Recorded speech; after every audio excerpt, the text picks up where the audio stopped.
Shalom, saudaraku yang kekasih dalam Tuhan kita Yesus Kristus. Selamat pagi dan semangat pagi. Kita ada di hari Sabat hari ini, tanggal 3 Oktober tahun 2020.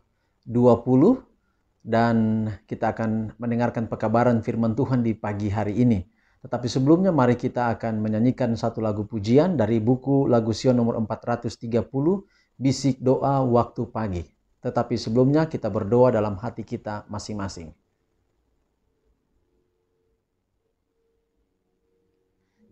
Mari kita nyanyikan lagu Sion nomor 430, Bisik Doa Waktu Pagi. Bisik doa waktu pagi dan doa hari siang. Bisik doa malam sunyi agar hatimu senang. Tuhan jawab doa pagi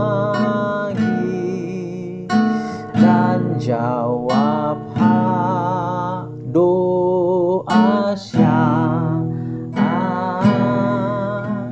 Jawab doa malam sunyi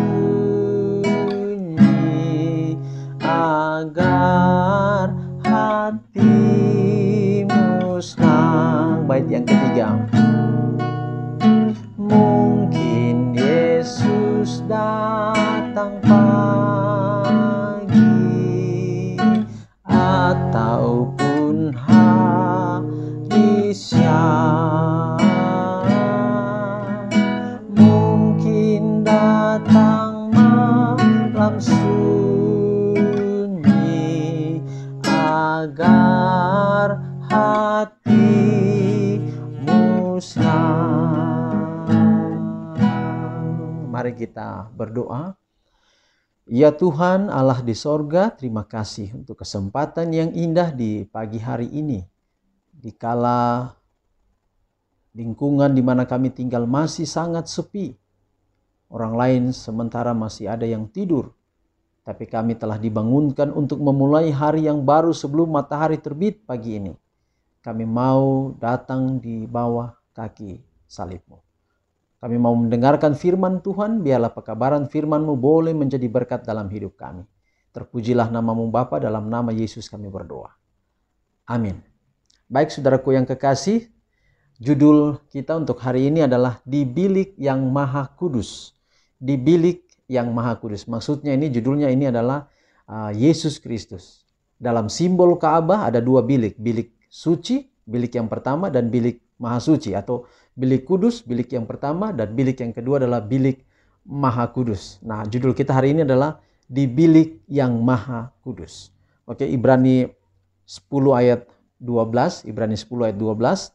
Tetapi ia setelah mempersembahkan hanya satu korban saja karena dosa, ia duduk untuk selama-lamanya di sebelah kanan Allah. Sekali lagi, tetapi ia di sini adalah Yesus, setelah mempersembahkan hanya satu korban saja karena dosa. Itu adalah dirinya sendiri. Yesus mempersembahkan korban domba yang adalah dirinya sendiri. Ia duduk, Yesus duduk untuk selama-lamanya di sebelah kanan Allah. Jadi ini fungsi Yesus sebagai pengantara kita. Di sebelah kanan artinya ini sama dengan di dunia ini tangan kanan. Kalau kita ingin bertemu dengan gubernur atau dengan bupati atau wali kota, kita harus mencari orang yang dekat dengan dia, tangan kanannya gubernur.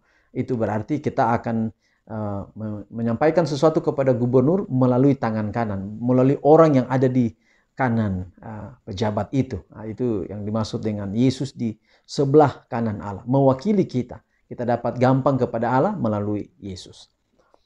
Pelajaran mengenai tempat kudus adalah kunci yang membuka rahasia kekecewaan pada tahun 1844.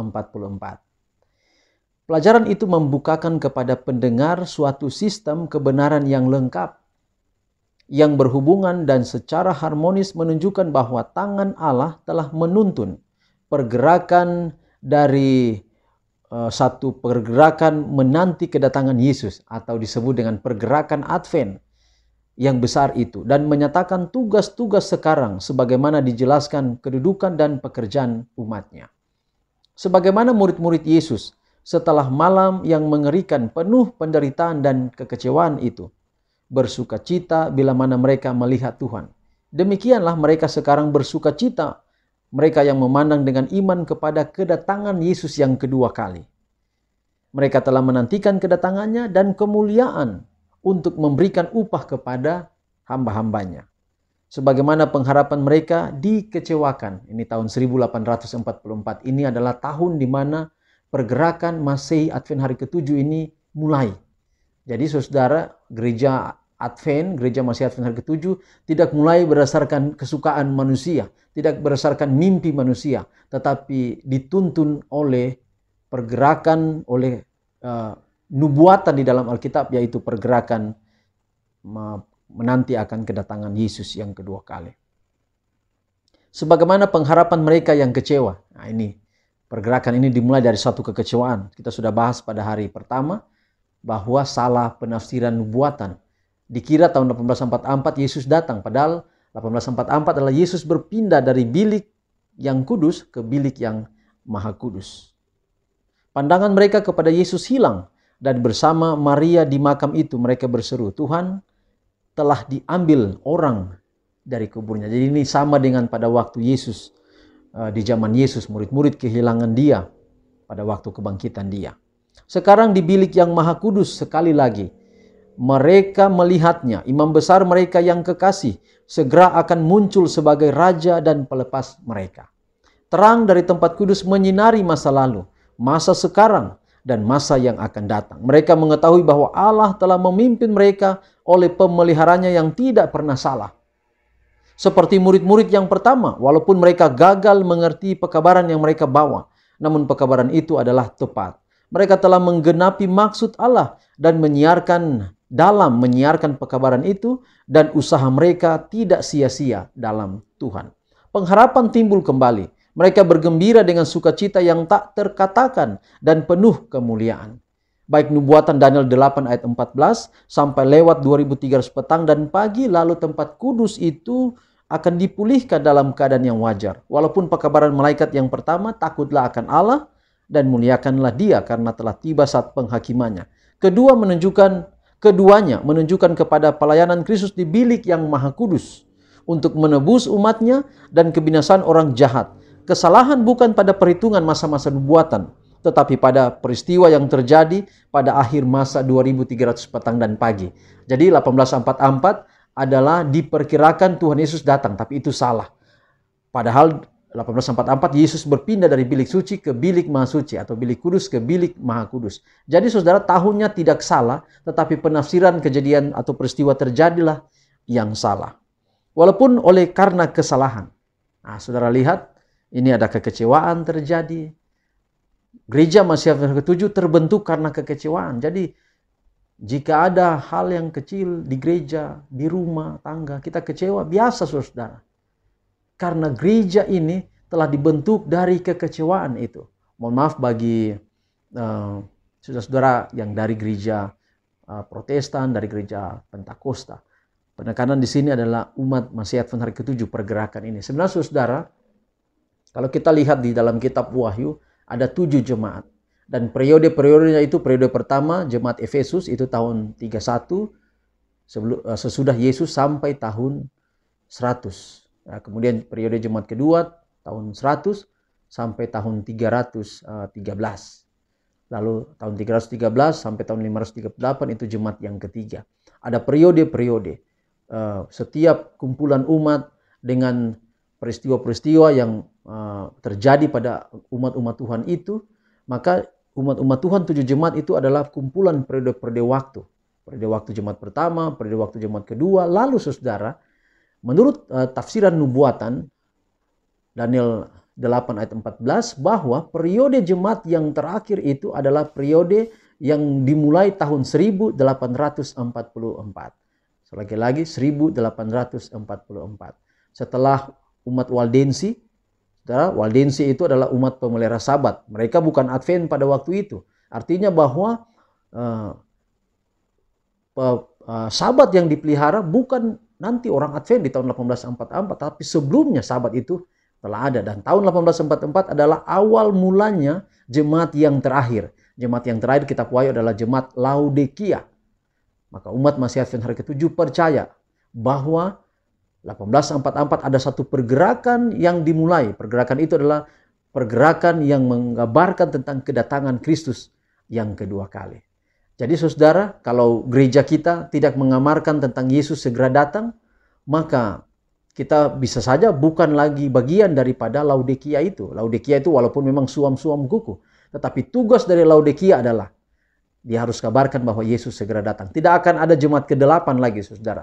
Jemaat sampai jemaat ke-7 saja. Dan sukacita kita pagi ini dalam firman Tuhan adalah Yesus ada di bilik yang terakhir.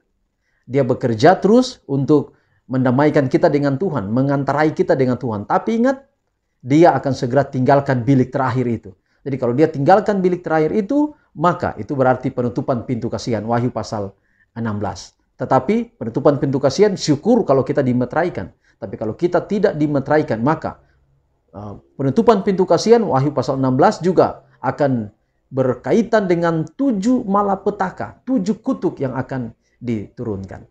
Kita bersyukur hari ini, sampai seterusnya, sampai nanti penutupan pintu kasihan, Yesus sebagai imam besar masih bekerja untuk saya dan saudara-saudara. Mari kita hidup dekat dengan Yesus, agar kita dimeteraikan dengan meterai Allah, bukan dengan tanda binatang atau tanda setan atau tanda kegelapan di dalam kitab Wahyu juga menggambarkan itu. Tapi kita diberi tanda atau meterai dari anak domba itu.